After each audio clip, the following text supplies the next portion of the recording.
Hello, my friends. Today, we're diving into one of the most enduring mysteries of human history, or should I say mythology, the legend of Atlantis. I've spent years poring over ancient texts, modern scholarship, and even some of the wilder theories out there, and I'm excited to share it all with you in a way that feels like we're unraveling a great story together. Imagine this. We're in a comfy lecture hall, lights low, and I'm walking around the front, ready to dive in. I'm here, sharing a story that has captivated philosophers, explorers, and dreamers for over 2,000 years. Let's start from the beginning and follow the thread all the way to today, exploring every twist and turn, from the solid historical foundations to the more outlandish speculations that keep this legend alive.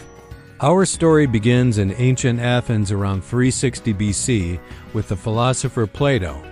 In his dialogues Timaeus and Critias, Plato introduces Atlantis not as some dry historical fact, but as a vivid narrative meant to teach profound lessons. He paints a picture of a huge island empire bigger than Libya and Asia put together, nestled in the Atlantic Ocean past the Pillars of Hercules, the present-day Gibraltar. Founded by the sea god Poseidon, who fell in love with a mortal woman named Cleito, Atlantis was a marvel of engineering and natural bounty. Its massive walls were coated in gleaming metals, bronze, tin, and the mythical orichalcum, a reddish alloy that shone like fire. The central island housed a magnificent temple to Poseidon, adorned with gold and ivory, surrounded by lush gardens, hot and cold springs, and even herds of elephants. The society was ruled by 10 kings, descendants of Poseidon and Cleito, who governed with divine wisdom, their laws inscribed on orichalcum pillars. But here's where the moral kicks in. Plato wasn't just spinning a yarn for entertainment. Atlantis starts off utopian, a model of harmony and prosperity, but over time, its people grow arrogant, greedy, and warlike. They launch an invasion against ancient Athens, which Plato portrays as the ideal society. The Athenians, outnumbered but virtuous, repel the Atlanteans in a heroic battle. Then, divine punishment strikes. In a single day and night of earthquakes and floods, the entire island sinks into the sea, leaving behind an impassable mud shoal as a barrier to explorers. Plato sets this cataclysm around 9600 BC, claiming the story came from Egyptian priests who told it to the Greek statesman Solon during his travels, preserved in temple records. But was this real history? Plato's own student Aristotle dismissed it as a fable, a philosophical allegory to warn about the dangers of hubris and the corruption of power, much like the ideas in Plato's Republic. Other ancient Greeks were divided. Some, like the philosopher Crantor, took it seriously, even saying he'd seen Egyptian pillars confirming the tale, while geographers like Strabo and Posidonius debated its plausibility, suggesting it might draw from real islands or events. As we move through history, we see how real-world catastrophes likely inspired Plato's imagination. Think about the massive volcanic eruption on the island of Santorini, or Thera, around 1600 BC, one of the largest in human history. It blasted ash all over the Mediterranean and caused tsunamis that wiped out the advanced Minoan civilization in Crete, known for its amazing palaces and art.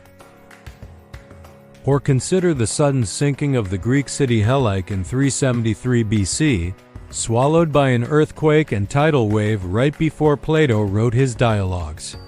Events like the invasions of the mysterious sea peoples around 1200 BC, who ravaged the eastern Mediterranean, or even Athens' own failed expedition to Sicily in 415 to 413 BC, could have shaped a narrative of imperial overreach and downfall. In Jewish and early Christian thought, scholars like Philo of Alexandria and Tertullian interpreted Atlantis as evidence of God's judgment on sinful societies, similar to the biblical flood of Noah. Even the 6th century monk, Cosmas Indicopleustes, twisted it to support his flat Earth cosmology, imagining Atlantis as part of a rectangular world. The legend fades a bit during the Middle Ages, mentioned sporadically in scholarly works, but it explodes back into life during the Renaissance. As Europeans rediscover classical texts, thinkers like Thomas More in his 1516 book, Utopia, and Francis Bacon in New Atlantis from 1627 repurposed the myth as a template for ideal societies, blending science and philosophy. Mapmakers get involved too. Abraham Ortelius in the 16th century speculates that Atlantis might connect to the newly discovered Americas, hinting at ideas of continental drift centuries before plate tectonics. In 1672, the Swedish scholar Olof Rudbeck boldly claims Atlantis was actually Sweden, drawing from Norse sagas and local geography to fuel national pride. An Italian noble, Conte Gian Rinaldo Carli, argues for Italy as the origin, while others point to the Arctic or vague mid-Atlantic spots. Now, let's fast forward to the 19th century, where Atlantis shifts from philosophy to pseudoscience, thanks to the American politician and writer Ignatius Donnelly. In his 1882 bestseller, Atlantis, The Antediluvian World, Donnelly posits Atlantis as a real prehistoric superpower, a cradle of civilization whose survivors fled the flood to seed cultures in Egypt, Mexico, and Peru. He points to similarities in pyramids, alphabets, and flood myths worldwide as evidence of cultural diffusion, inspiring a wave of enthusiasts. This ties into Mayanism, where figures like Augustus Leplongeon claimed the Maya or Toltecs were Atlantean refugees, escaping with advanced knowledge. Occultism takes it even further.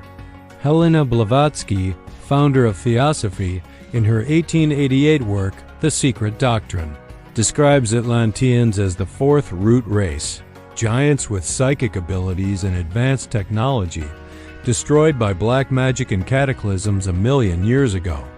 Her ideas influence anthroposophist Rudolf Steiner and the famous psychic Edgar Cayce, who in trance visions from the 1920s to 1940s depicts Atlantis with crystal-powered flying machines, lasers, and a hall of records buried under the Sphinx in Egypt.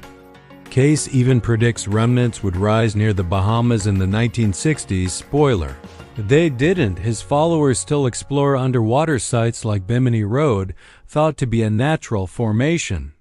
William Scott Elliott maps Atlantis through clairvoyance, and Italian engineer Flavio Barbiero suggests Antarctica as the site. Things turn darker with pseudohistory's ties to ideology. Influenced by Blavatsky's root races, Third Reich's occultists like Heinrich Himmler and Hermann